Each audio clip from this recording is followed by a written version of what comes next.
잘 지냈어요 모두 보고 싶었어 우리도 고잉은 언제나 너에게 고잉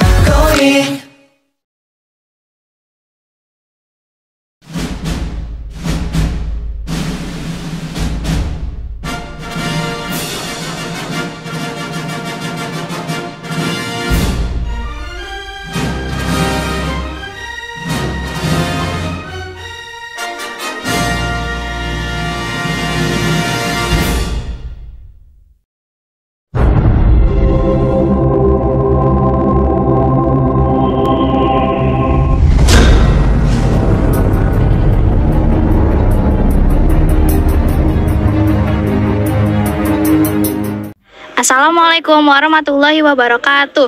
Perkenalkan, saya Ratu Gaisani Puspamona, absen 25. Saya Raisa Talita Keswanto, absen 24. Saya Naura Najla, absen 20. Saya Lur Bekti Alfarezi, absen 16. Saya Farid Ramadan, absen 13. Saya Wahyu Pratama Putra, absen 32. Kali ini kami akan membahas tentang kedudukan dan fungsi dari Pancasila. Oke, Raisa, kamu tahu nggak sih makna dari jiwa bangsa Indonesia tuh apa? Jadi, Pancasila sebagai jiwa bangsa Indonesia, yaitu bahwa Pancasila berperan sebagai nyawa, sumber, pandangan hidup, ideologi bangsa, bahkan ciri khusus bangsa Indonesia, di mana Pancasila ini didapat seiring dengan perjalanan sejarah bangsa Indonesia, sehingga mampu membedakan antara khas bangsa Indonesia dengan bangsa lainnya. Oh, begitu ya. Kalau untuk perwujudan secara idealnya tentang jiwa bangsa Indonesia, apa yang kamu ketahui? Perwujudan secara ideal adalah mengembangkan sikap saling menghormati kebebasan menjalankan ibadah sesuai dengan agama dan kepercayaannya, mengakui persamaan derajat, hak, dan kewajiban asasi setiap manusia tanpa membeda-bedakan suku, keturunan, agama, kepercayaan, jenis kelamin, warna kulit, kedudukan sosial, dan sebagainya. Mengutamakan persatuan, kesatuan, kepentingan, dan keselamatan bangsa dan negara di atas kepentingan pribadi atau golongan. Oke, kalau perwujudan secara realitanya, menurut kamu tuh yang kayak gimana? Menurutku, itu kayak melakukan gotong royong serta kerjasama, menghargai pendapat dan pandangan orang lain. Oh, baiklah. Kamu punya tanggapan nggak tentang materi yang kamu jelaskan ini? Ada dong, tanggapan aku adalah strategi dalam menerapkan Pancasila untuk mengatasi masalah bangsa adalah dengan memahami Pancasila secara benar. Pemahaman secara benar adalah memahami Pancasila berdasarkan sila demi sila secara detail dan menyeluruh dalam satu kesatuan yang utuh. Oke, terima kasih Raisa. Oke, sekarang kita lanjut ke materi sumber dari segala sumber hukum. Rezi, aku mau nanya dong. Menurut kamu makna dari sumber dari segala sumber hukum tuh bagaimana? Makna dari Pancasila sebagai sumber dari segala sumber hukum yaitu Pancasila sebagai hukum yang mengatur segala hukum yang berlaku di Indonesia. Artinya, semua hukum di Indonesia harus bersumber dari Pancasila. Dan jika ada yang menentang, maka hukum tersebut harus dicabut. Oh, begitu ya. Kalau untuk perwujudan secara idealnya, menurut kamu tuh yang bagaimana? Perwujudan pelaksanaan secara ideal yaitu menerapkan nilai-nilai Pancasila di kehidupan sehari-hari. Contohnya, dibebaskan memeluk agama apapun yang dipilih, namun agama yang diakui, sila 1. Meratakan pembagian makanan dengan anggota keluarga, sila kedua. Latihan yel-yel bersama teman sekelas, sila ketiga. Musyawarah pemilihan ketua kelas, sila keempat. Membagi tugas piket secara adil, sila kelima. Oke. Kalau untuk perwujudan secara realita, gimana?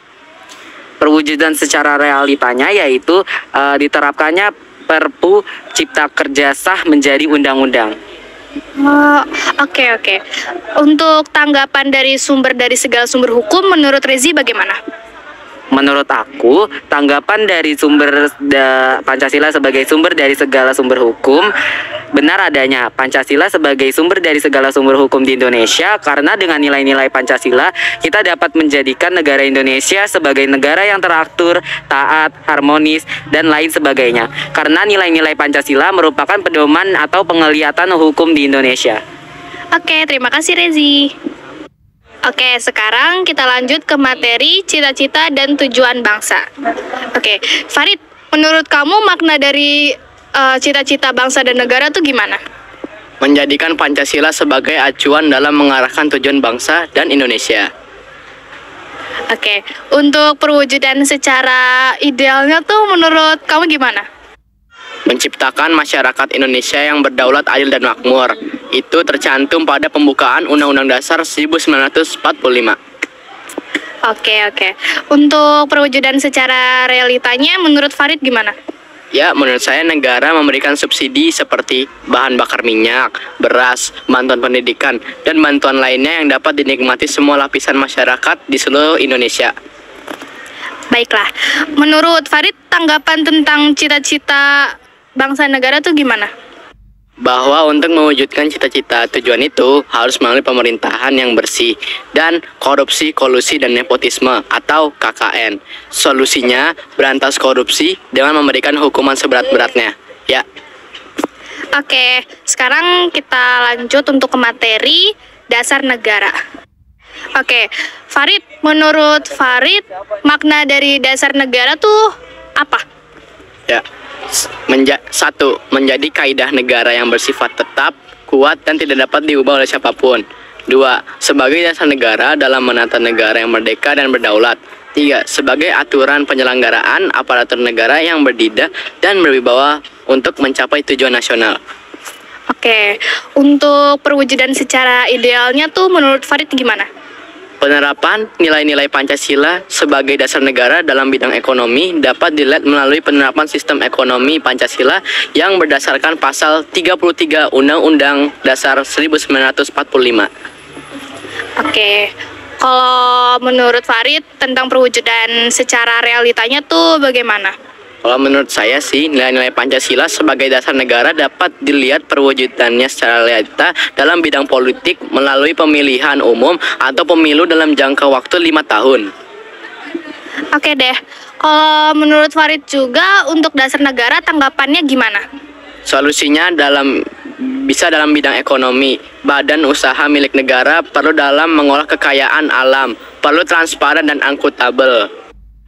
Solusi dalam bidang politik melalui pemilu yang jujur dan adil sehingga menciptakan pemimpin yang sesuai dengan pilihan rakyat. Ya, sekian dari saya. Oke Farid, terima kasih. Oke, lanjut ke Pancasila sebagai kepribadian bangsa Indonesia.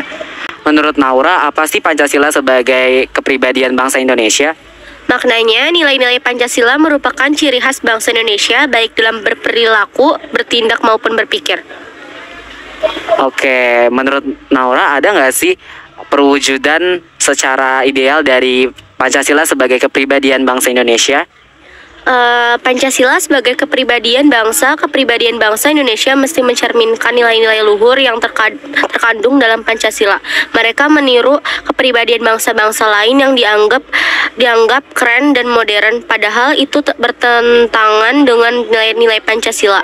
Era globalisasi yang membuat dunia seperti tanpa batas memiliki tantangan tersendiri bagi bangsa Indonesia. Tidak sedikit masyarakat Indonesia, khususnya generasi muda yang mengalami krisis identitas.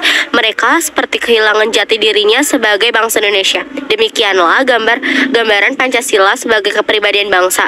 Bangsa Indonesia memiliki watak, karakter, dan perilaku yang mencerminkan nilai-nilai Pancasila. Watak dan karakter ini membentuk kepribadian bangsa Indonesia yang membedakan dengan kepribadian bangsa lain. Mereka meniru kepribadian bangsa-bangsa lain yang dianggap keren dan modern, padahal itu bertentangan dengan nilai-nilai Pancasila. Oke, menurut Naura ada nggak sih contoh perwujudan Pancasila sebagai kepribadian bangsa Indonesia secara realita? Secara realita, salah satunya adalah gotong royong adalah wujud kerja sama atau tolong-menolong tanpa pamrih. Umumnya, gotong royong dilakukan untuk bisa mencapai tujuan bersama dengan maksimal. Apa yang dimaksud dengan gotong royong? Gotong royong adalah wujud kerja sama untuk bisa mencapai tujuan bersama. Gotong royong membuat pekerjaan lebih efektif dilakukan serta bisa mempererat tali persatuan dan kesatuan di lingkungan masyarakat khususnya. Gotong royong adalah tolong-menolong tanpa pamrih. Oke, menurut Naura apa sih tanggapan tentang Pancasila sebagai kepribadian bangsa Indonesia? tanggapan dari saya, peristiwa karakter anak Indonesia yang kian demikian menyimpang menjadi perhatian khusus bagi kami, memperhati pendidikan. Hal ini senada dengan yang dikatakan oleh Presiden ke-6 RI bahwa pembangunan kualitas karakter di Indonesia semakin meningkat, tepatnya pada puncak peringatan Hari Pendidikan Nasional pada tahun 2010 dideklarasikanlah Gerakan Nasional Pembangunan Karakter Bangsa. Oke, terima kasih Naura. Oke, lanjut ke Pancasila sebagai perjanjian luhur. Menurut Ratu, apa sih Pancasila sebagai perjanjian luhur? Oke, Pancasila sebagai perjanjian luhur bangsa Indonesia memiliki makna yang dimana makna tersebut merupakan keputusan akhir bagi bangsa Indonesia yang harus diamalkan dan dilestarikan oleh seluruh rakyat Indonesia. Oke, menurut Ratu ada nggak sih perwujudan secara ideal dari Pancasila sebagai perjanjian luhur? Untuk wujud secara idealnya seperti mengutamakan musyawarah untuk mufakat, menghargai perbedaan pendapat dalam musyawarah, dan mengutamakan kepentingan bersama daripada kepentingan pribadi. Oke, sekarang ke contoh perwujudan secara realita. Contoh perwujudan secara realita seperti masyarakat memilih masyarakat musyawarah untuk pemilihan ketua RT atau RW yang dilakukan secara voting. Tidak menyelak pendapat teman saat sedang memberikan pendapat tentang suatu permasalahan dan membantu teman yang mengalami kesulitan. Oke, menurut Ratu, ada nggak nih tanggapan tentang Pancasila sebagai perjanjian luhur? Kalau tanggapan dari aku, kita harus mengamalkan nilai-nilai luhur, mengedepankan nilai-nilai ketuhanan dan kemanusiaan agar menjadi manusia yang beradab dengan semangat persatuan dan kesatuan bangsa. Oke, lanjut ke Pancasila sebagai satu-satunya asas di Indonesia. Menurut Ratu, apa sih Pancasila sebagai satu-satunya asas di Indonesia? Menurut aku, Pancasila sebagai satu-satunya asas adalah sebagai konsekuensi ditetapkannya Pancasila oleh bangsa Indonesia sebagai dasar negara dan juga merupakan perwujudan melaksanakan Pancasila secara murni dan konsekuen. Pancasila dijadikan kerangka, acuan, tolok ukur, parameter, arah dan tujuan dari pembangunan. Oke, menurut Ratu, apa sih perwujudan Pancasila sebagai satu-satunya asas di Indonesia secara ideal? Menurut aku, perwujudan secara ideal seperti menghargai jasa para pahlawan, mementingkan kepentingan bangsa, dan hidup rukun. Oke, kalau untuk contoh perwujudan secara realitanya? Untuk perwujudan secara realita, seperti menghargai jasa para pahlawan dengan cara ikut serta dalam merayakan Hari Kemerdekaan. Oke, menurut Ratu, ada nggak nih tanggapan Pancasila sebagai satu-satunya asas di Indonesia? Tanggapan dari aku tentang satu-satunya asas, yaitu asas lain tidak ada yang bisa menggantikan Pancasila. Seperti kolonialisme tidak bisa menggantikan Pancasila karena satu-satunya asas di Indonesia adalah Pancasila dan mutlak tidak bisa diganggu-gugat. Oke, terima kasih Ratu. Oke, sekarang kita lanjut ke materi moral pembangunan. Wahyu, menurut Wahyu, makna dari moral pembangunan itu apa? Pancasila dijadikan kerangka, acuan, tolok ukur, parameter, arah, dan tujuan pembangunan.